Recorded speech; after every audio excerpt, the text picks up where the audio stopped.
The Senate returns to Washington today and will forge ahead on President Biden's social spending bill. Senate Majority Leader Chuck Schumer wants to pass the legislation before Christmas, but the Senate adjourns for the holiday in just 2 weeks, December 13th.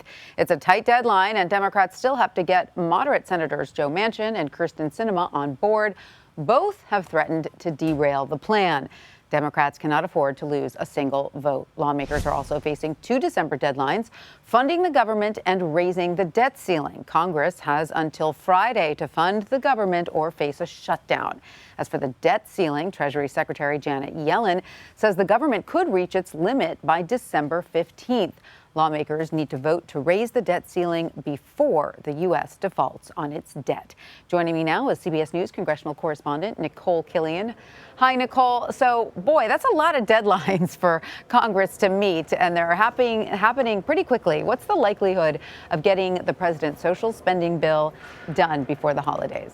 Yeah, you can think of it kind of like a holiday gift list. You know, you think about all the people you have to buy for. Well, similarly for Congress, you know, they have a lot of things that they have to check off their list before they can head out for the holidays. So chief among them, as you mentioned, is this, funding the government. That has to happen by the end of this week. They've also got to deal with the debt limit. They're also dealing with this massive defense policy bill. And so then after that, perhaps we will see the Senate resume consideration of the Build Back Better Act. Now, Leader Schumer has made clear that he would like to get this done by Christmas if he can, but because they have these other major pieces of must-pass items that they have to take up, that could potentially stall things out, depending on how quickly they're able to get some of these other things done or not. But that being said, their aim is still before the end of the month, if that's possible. And at this point, it's really, now that the House has cleared the Build Back Better Act, it really at this point is making sure that that legislation that was passed in the House meets muster in the Senate, where it meets all the arcane budget rules that are needed to go through this reconciliation process. So there's a light at the end of the tunnel. Whether or not they'll get through that tunnel before Christmas time remains to be seen. And as we said up at the top, Nikole, Senate Democrats can't afford to lose a single vote if they want to pass this bill. How much are they expected to cave to Senators Manchin and Sinema?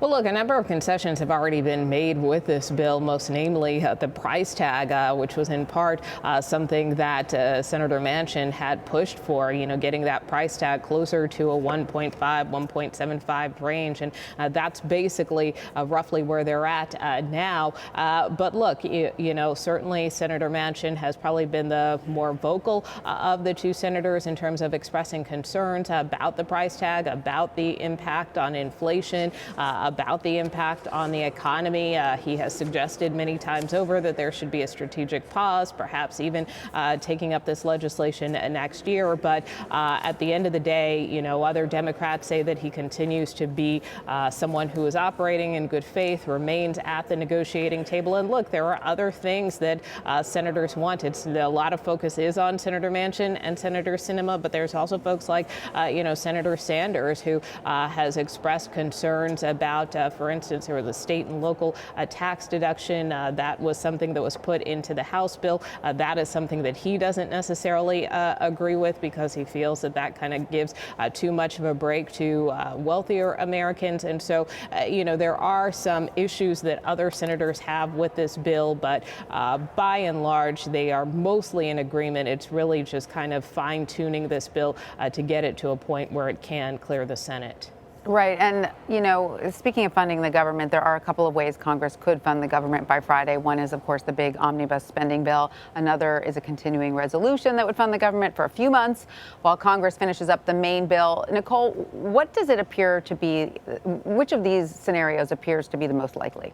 Well, at this point, a continuing resolution seems to be the likelier of the two options, just because they haven't been able to win agreement in both chambers on those omnibus spending bills. So the likelihood of them doing something more short term, at least to get through this week, seems the more likely scenario. We do know that negotiations have been continuing among the Appropriations Committee and, other lawmakers. So from that standpoint, they don't won't have much time. We would anticipate that something could be introduced in the House certainly before the end of the week. It would have to in order to be voted on before this December 3rd deadline.